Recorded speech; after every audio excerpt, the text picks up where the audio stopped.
खुदावंद आपके साथ हो। खुदावंद यीशु मसीह की अंजील बा मुताबिक मुकद्दस मत्ती। ऐ खुदावंद तेरी तमजीद हो।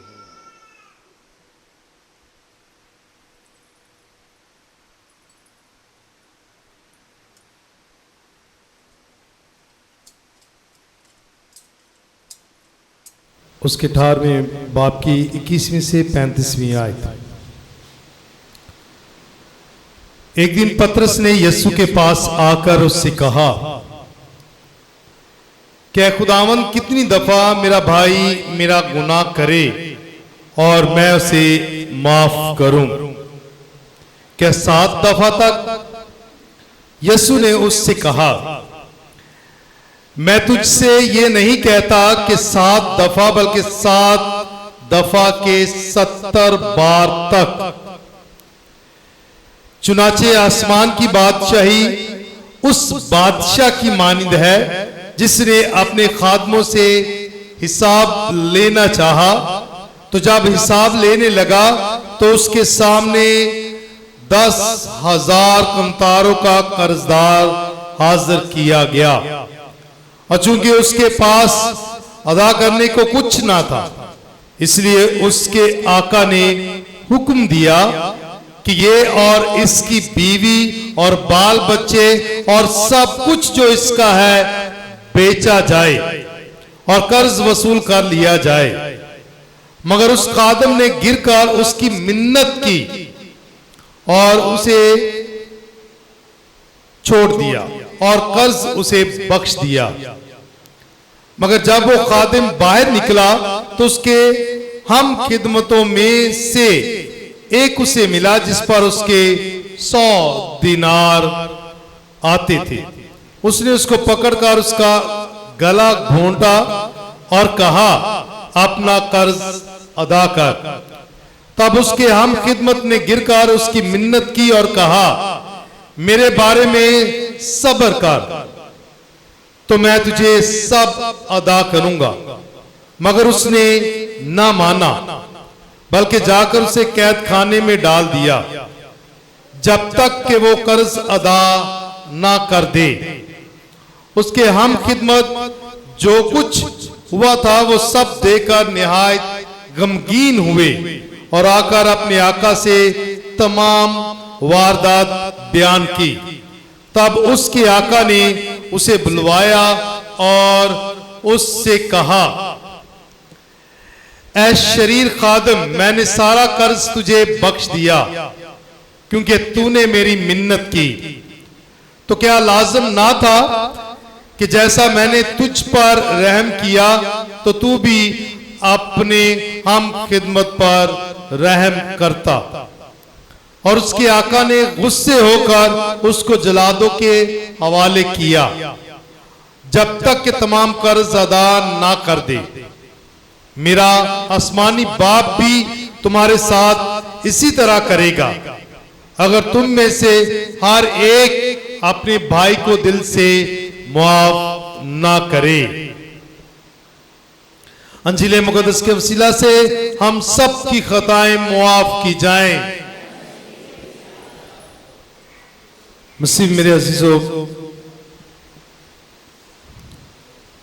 मैंने कहा कि आज कलाम हमें मुआफी का दर्स देता है और पहली तिलावत में भी इसी बात पर जोर दिया गया है। और अंजील मुकद्दस तो खुलकर वाज़िया तौर पर मसीह खुदावंद के अल्फाजों को बयान करती है कि उसने कहा कि कैसे मुआफ किए जाओगे और कैसे सजा पाओगे। और इस तमसील के अंदर ही सारी बातें जो है वो उभर कर सामने आ जाती हैं। इस पर हम आखिर में बात करते हैं। सबसे पहले क्योंकि आज फ्रांसिस्कन घराना और फ्रांसिस घराने में सेंट क्लेयर का घराना भी आ जाता है और सेंट क्लेयर पैरिश के मोमनीन के लिए भी जरूरी है कि मुकद्दस फ्रांसिस ऑफ असीसी के जख्मों की ईद मनाएं। ये हर साल 17 सितंबर को मनाई जाती है। मुकद्दस फ्रांसिस ऑफ असीसी इटली के एक शहर असीसी से ताल्लुक रखता था।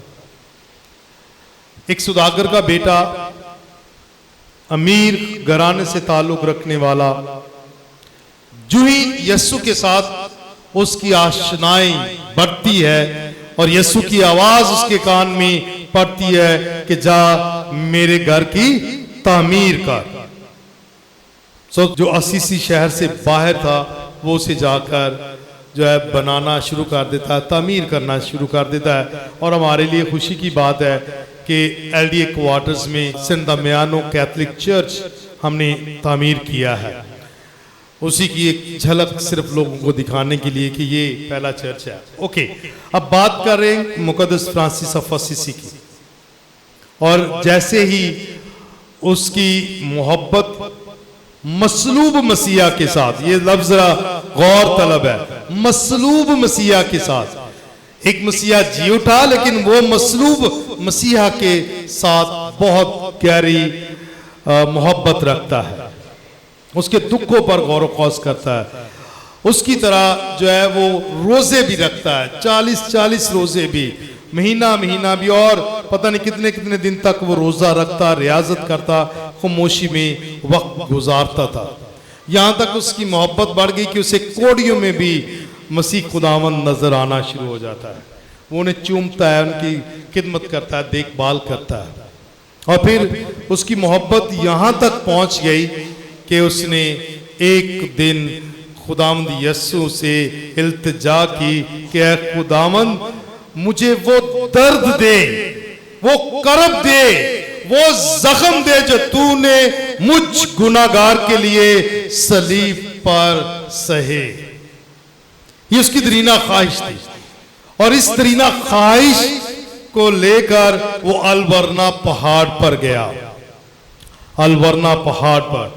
और ये अलबरना पहाड़ पर अभी एक बहुत बड़ा गिरजाघर तामीर किया गया है। और मैं खुश नसीब अपने आप को समझता हूं कि मुझे उस अलबरना चर्च के अंदर पाक मास की कुर्बानी गुजराने का मौका मिला। मैं खुश नसीब समझता हूं। तो यहां जब बात करते हैं, और मैं खुश नसीब हूं कि भाई मैं मुकद्दस फ्रांसिस की रूहानियत पर जो है अमल कर रहा हूं, कोशिश। तो यहां जब वो अलबरना पहाड़ पर गया तो उसने यही इल्तिजा की कि मुझे वही दर्द दे, मुझे वही करब दे, वही जख्म दे जो तूने मेरे लिए सलीब पर उठाया। और खुदावंद यीशु मसीह ने उसकी इस दरीना ख्वाहिश को मद्देनजर रखते हुए उसे अपने 5 जख्मों से नवाज दिया। ये पहला शख्स था जिसे 5 जख्म यीशु के मिले, 5 जख्म उसे मिले। और ये एक सिर्फ और सिर्फ उस दिन की रियाजत की बदौलत नहीं, बल्कि उसकी सारी जिंदगी जब तब्दील हो जाती है तो वो ये हर लम्हा, हर जगह, हर चीज, कायनात की हर चीज को अपना बहन भाई कहता है। यहां तक कि मौत को भी कहता है, ऐ बहन मौत आ। वो डरता नहीं, क्योंकि वो यीशु को जान गया। यीशु से उसकी मोहब्बत इतनी बढ़ गई कि वो उससे प्यार करता है। उसकी रूहानियत जो है वो आम है, और ये हम पर, सब पर, मुझ पर वाजिब है। चर्च की सफाई करने की बात हो तो सेंट फ्रांसिस झाड़ू लेकर चर्चेस साफ करता था। काहिन की इज्जत करने की बात हो तो वो उसके हाथ चूमता कि इन हाथों से मुझे मसीह खुदावन का बदन और खून नसीब होता है।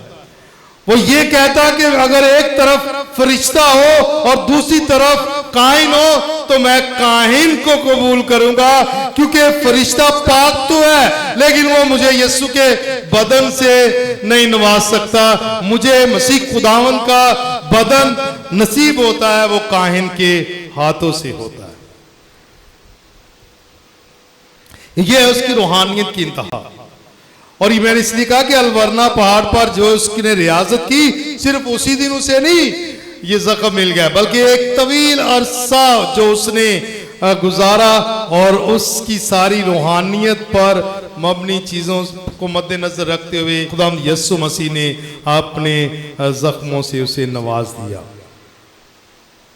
दूसरों का दर्द उठाना, दर्द, किसी का दर्द बांट लेना एक बड़ी बात है। और यीशु ने कहा जो तुम इनमें से किसी छोटे के साथ करती हो वो मेरे साथ करती हो। दूसरों का दर्द ही बांट लेना, भूखे के रोटी ही दे देना, प्यासे को पानी ही दे देना, तो ये एक बहुत बड़ा अमल है। वो यीशु कहता है कि वो मेरे साथ करती हो तुम। और इस शख्स की मोहब्बत देखो, वो उससे भी आगे बढ़ गया कि उसने लोगों से भी प्यार किया, कोड़ियों से भी प्यार किया और बीमारों से भी प्यार किया। भूखों के लिए खुद वो भीख मांगता रहा और जाकर रोटी लेकर आके उन भूखों को देता रहा जो गरीब थे, जो खुद कमा नहीं सकते थे, खा नहीं सकते थे, वो उनके लिए, यानी वो उनसे भी मोहब्बत करता रहा। और उसकी मोहब्बत देखो इंसानियत के साथ किस दर्जे तक पहुंच जाती है कि वो आखिर पर क्या कहता है कि ऐ खुदावंद मुझे वो जख्म भी दे दे जो तूने मुझ गुनाहगार की नजात के लिए सहे थे। इसलिए दुनिया में मुकद्दस फ्रांसिस ऑफ असीसी को दूसरा मसीहा कहा जाता है, सेकंड क्राइस्ट, दूसरा मसीहा कहा जाता है, सेकंड क्राइस्ट। और ये दूसरा मसीहा जो है वो इंसानियत से भी प्यार करता है, कायनात से भी प्यार करता है और यीशु से भी इंतहा का प्यार करता है।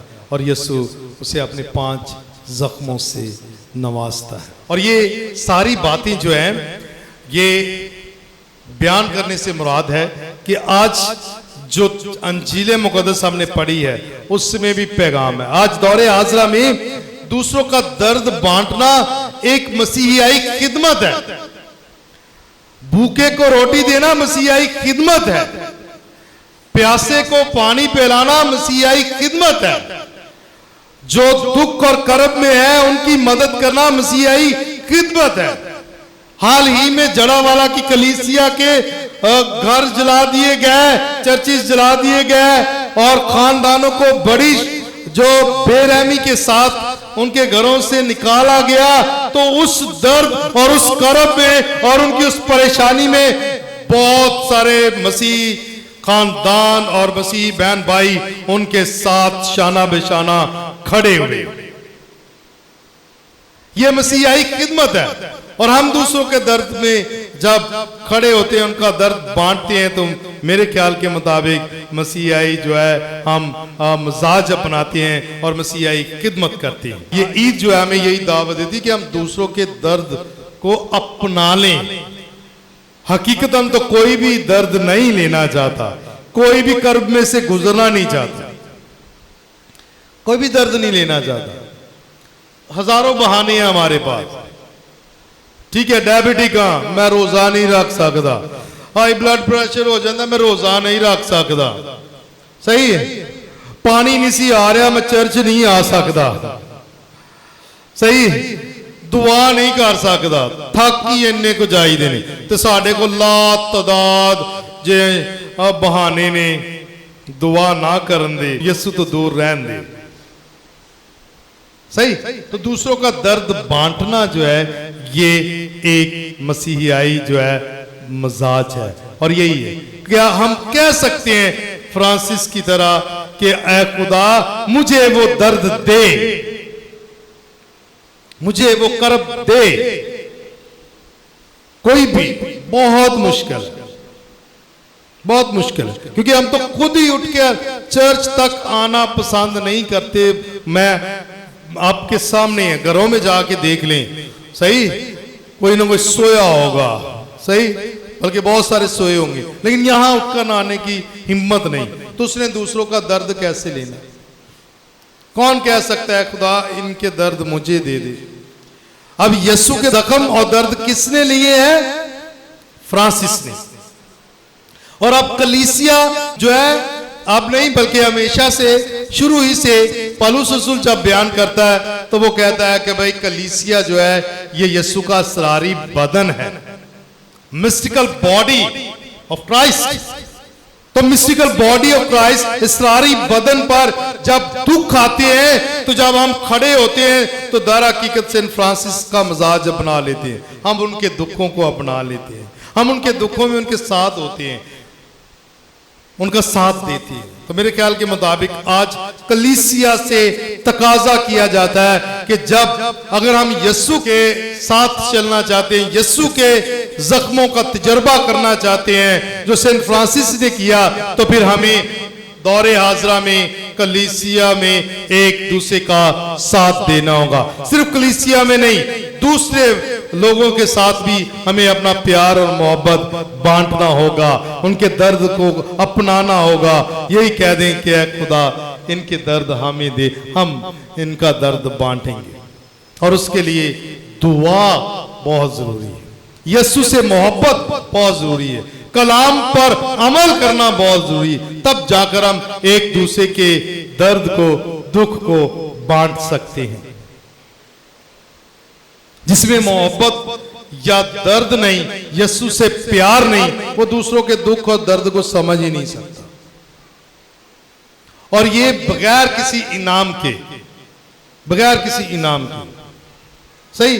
और तो ये तो यीशु के साथ भी रहा, हमें घबराने की जरूरत नहीं। यीशु के साथ भी ऐसा हुआ, जिन्हें वो अपना नवाला देता है, अपना बदन और खून देता है, वही उसे पकड़वा देते हैं। जिन्हें वो प्यार करता है और वही उसे बेच देते हैं। जिन्हें वो बड़ा ही प्यार करता है, जिनके साथ साथ चलता है, वही उसका इनकार करते हैं और उन्हें तन्हा छोड़कर चले जाते हैं। तो जब हम पर जब ऐसी बातें होती हैं तो फिर हमें भी घबराने की जरूरत नहीं है। और मुझे तो बड़ी जरूरत मिली है इन दिनों में, तकवीयत मिली है कि भाई जब ये यीशु की पैरवी करनी है तो फिर मुख्तलिफ बातों को भी सुनना पड़ेगा, इल्जामात को भी कबूल करना पड़ेगा, रद्द किए जाने का भी तजर्बा करना पड़ेगा।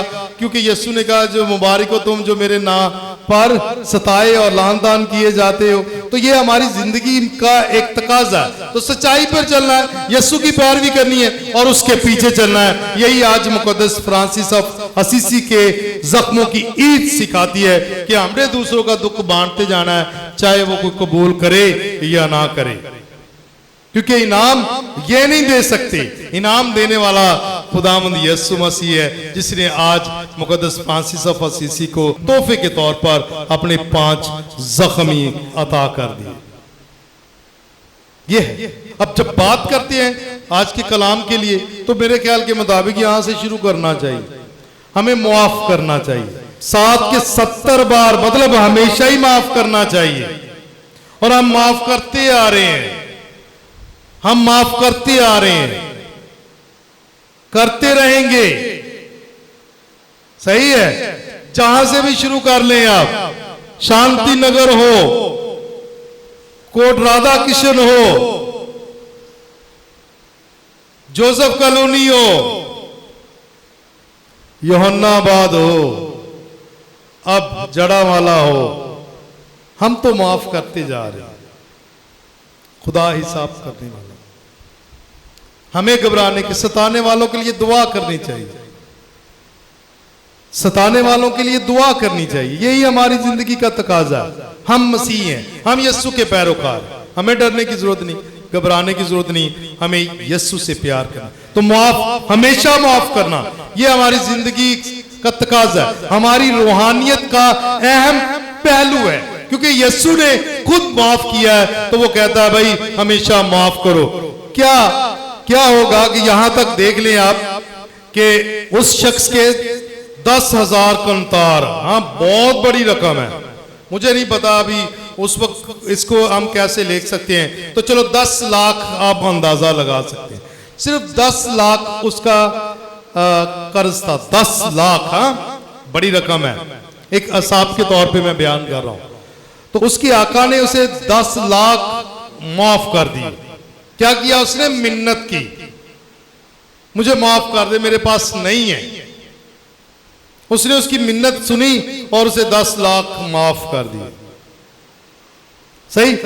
फिर वो निकला है वहां से 10 लाख बख्शवा कर मुआफ करके बाहर निकला है, तो दूसरे गुलाम को, क्योंकि ये भी गुलाम था, हम खिदमत का मतलब यही है, वो जाकर उसे पकड़ लेता है जिससे शायद 10,000 ही लेने थे।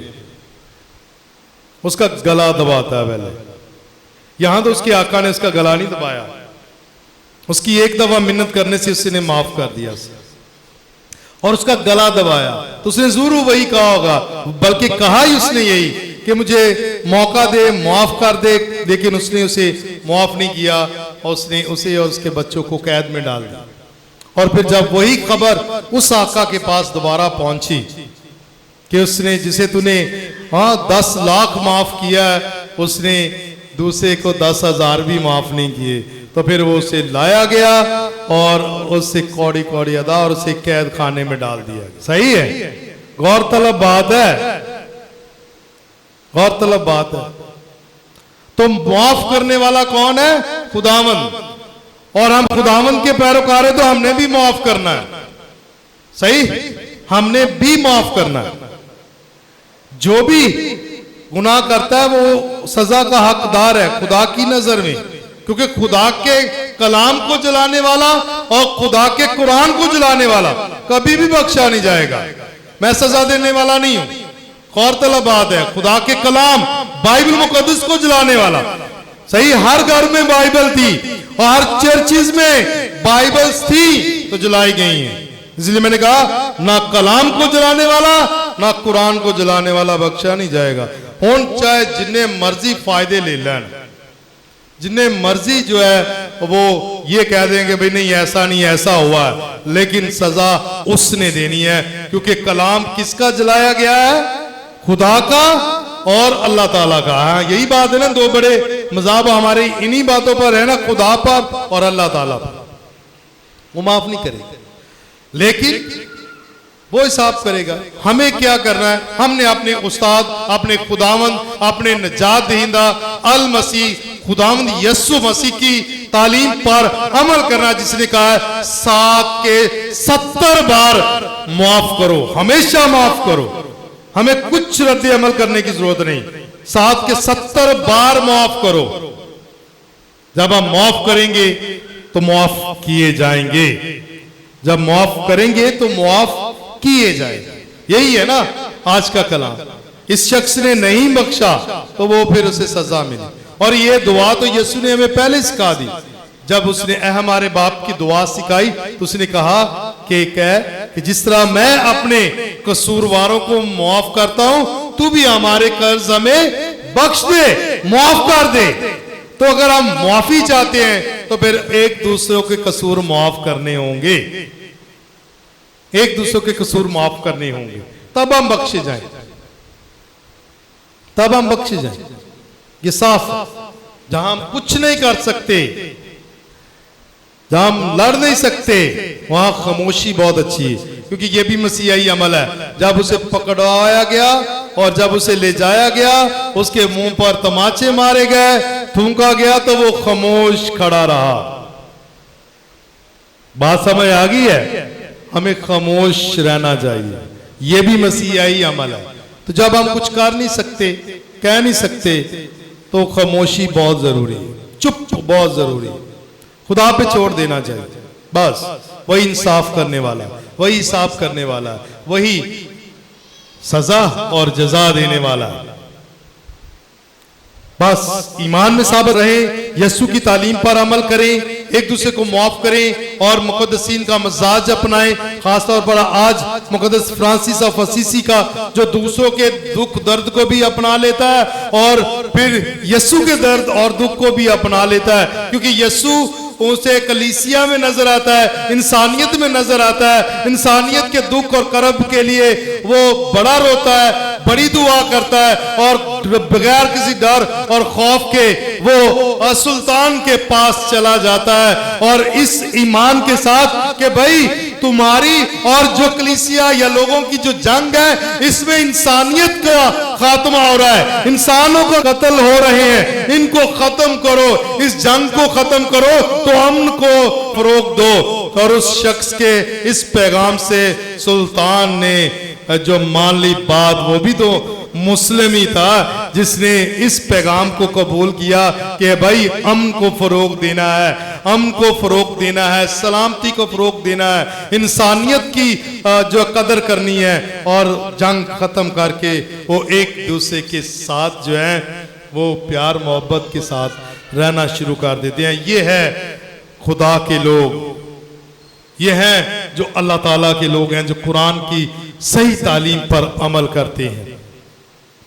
तो ये मिजाज हम में रहना चाहिए। इसलिए ये पहला जो शख्स है मुक़द्दस फ्रांसिस ऑफ असीसी जिसने मजहबी मुकालमे का आगाज किया, इंटरफेथ डायलॉग का चैंपियन इसे कहा जाता है, और उसी के नक्शे कदम पर चलते हुए हमारे बिशप साहब और दीगर काहिन जो हैं और मौलाना साहबान मिलकर हमारे मुल्क में मजहबी हम आंगी और इत्तेफाक और इत्तेहाद और क्रिश्चियन मुस्लिम इत्तेहाद के लिए तगदो कर रहे हैं। आए इन सब के लिए दुआ करें जो पाक लोगों के मुक़द्दसीन के पैगाम को लेकर आगे चल रहे हैं कि दुनिया में अमन हो, पाकिस्तान में अमन हो, हम आंगी हो, सलामती हो। तो आए इन सब के लिए हमेशा दुआ करते रहें और यीशु के मजाज को अपनाकर मुक़द्दस फ्रांसिस ऑफ असीसी की रूहानियत को समझकर उसकी तरह जिंदगी बसर करें जिसने यीशु के 5 जख्म तक जो है मांग लिए और यीशु ने उसकी मोहब्बत का इनाम अपने जख्मों से उसे दिया।